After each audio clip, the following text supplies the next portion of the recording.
Hey guys, it's Misty Eyez. It's also Sexy Saturdays, and I'm here with Queens of the Week.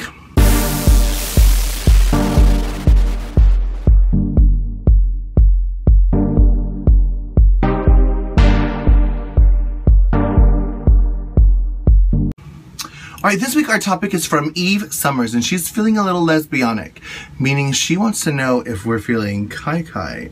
Kai-kai basically is drag queens having sex with other drag queens. It's basically a lesbianic experience.